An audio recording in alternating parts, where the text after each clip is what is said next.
Hey, welcome to the video. I'm going to show you some stuff about Camtasia that's going to make it so much easier. When you get into working on the timeline, it can seem real difficult, but in this video I'm going to show you some shortcuts, and in the very end I'm even going to reveal a place where you can hide some of your special effects and things you've done in the past so you can use them again. So let's get going. Okay, so I'm in Camtasia right now and I've got a couple pieces of media. This is our media bin right here. So if we're going to be adding any videos, any audio, anything, this is the place it's going to be. Now I have both of these pieces of media actually in the timeline. This is our timeline area right down here. Now if you notice off to the left here, it has tracks, and as I scroll through there's only 3 tracks because I don't have any more. If I were to move this up, it would create a 4th track. Now the way this works out is whatever you put on top is going to show first. Okay, so I'm going to put an annotation in here and I'm going to highlight this. I'm just going to put tutorial, and wherever my playhead is where it's going to place this. Now keep in mind, and I'm going to make this a little darker in the background so you can see this better, but keep in mind when I put something on this timeline here, it is going to be on top of whatever is there, so it'll be covering it up. So if I put it below all of this, it won't show up. So I'm going to move this off to the side and I'm going to put all of this up one more line. Now you can highlight all of these things and move them all at once, which is what I'm going to do. And then I'm going to put this below it. And as you can see, it doesn't show up now. Let me get my playhead over it. It's not showing up. And the reason it's not showing up is because it's below this. You got to keep this in mind. Now I'm going to put it above it, and now it's going to show up. There it is. Okay, it's showing up as tutorial.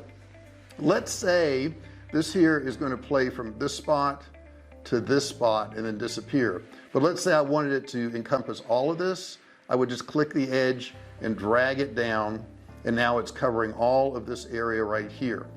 Now let's talk about getting rid of certain portions of video and audio. Let's say there's a section here I don't want. All I've got to do is click the playhead and drag it, and then I can go right over to here and I can cut it out.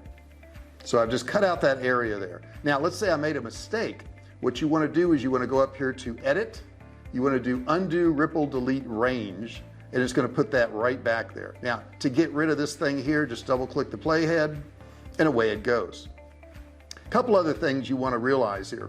When you're working in this timeline, everything in the timeline is not going to show up maybe the way you want. Now I can use this little toggle here and I can zoom in if I want to get really precise on editing something right here, and I can also zoom way out if I want. If you want to fit the entire timeline in this view screen, all you have to do is click that magnifying glass and it's all going to be in there. Once you've made the edits that you've wanted to make, then of course you're going to go up here and export, and you're going to send it to a local file which will turn it into an MP4 video. But remember I said in the beginning of this video I wanted to show you a little kind of secret. A lot of people don't know about it. It's this library right here. Nobody ever uses this library, and as you can see I've got all kinds of stuff in this library here. So let's pick something out of here. I've got a bad buzzer. I'm going to take the bad buzzer and put it right there, and then I'm going to zoom in. I'm going to put my playhead over it. I'm going to zoom in on it right here, and let's just listen to that. So I have that little buzzer there. Now that buzzer is kind of interesting because it is something that I use a lot, and since I do use it a lot, I want to have it in there for me to use at any point in time. Now let's say I'm going to go to the end of the timeline here, and if you're going to scroll that far, what you also want to remember is that you want to probably just zoom in. It makes it a whole lot easier to zoom in and see that than to just scroll that far. But I'm going to scroll down here and I'm going to grab something else, and I think I'm going to grab what's something interesting I have in here? Blooper screen. Okay, so if I want to show bloopers, I've got this sized already to where it's going to fit my screen. So I'm going to zoom in just a little bit here, and let's go over to that blooper screen. So if I'm the type of person who's using these blooper things all the time, then I'm going to want to save something like that. So I've saved this here. So I've got this blooper thing in here, which is kind of cool if I want to use that. Now if I wanted to turn the volume off, I could either split it, or I could go up here to volume and I could turn it all the way down to where it's 0, and then you won't hear it anymore. Let me play that so you can understand that. No sound. or I could just split the track too. Either way you want to do it, but this is a great way to save extra things. As you can see, I have all kinds of things in my library. I own a survival food company, one of the largest in the US, I must say, and it's a great survival food company. So I save a lot of things in here from Survivalcave food in here too. So here's my SCF banner. If I wanted to put that on here, I could stick it on here, and let me put that in there, and it's going to look something like that. So if I wanted to put the name of my company in there, I could also do that. I have a little fade in here. As you can see, it fades in. So that's another thing you can do. But this is the big secret in this video, guys. If you know what the big secret is, put it in the comments below that you now know the big secret, because so many people aren't going to know about this, and once you know about it, it helps you out. One other sound effect, let me stick this in here so you can see. And if I want any of this stuff, guys, to last longer than what the size of it is, all I have to do is grab it and stretch it like this. So let's listen to this one. And you see what I've done here is I have a whole bunch of different woes.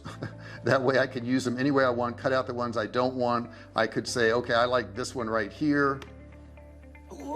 Okay, so that's the one I like. So I'm going to go here, I'm going to click on it, I'm going to click cut there, I'm going to come over here, and then I'm going to click here, and I'm going to cut this one also.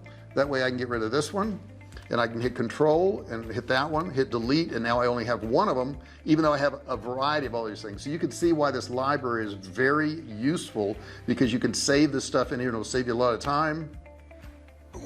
That's what I say. Whoa, that's really cool.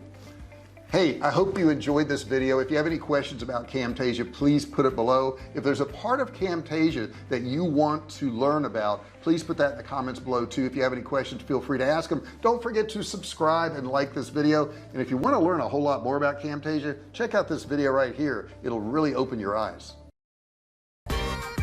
Hey, thanks for watching my video. Don't forget to subscribe to my channel and click that little bell right there so you can be notified every time I do a new video.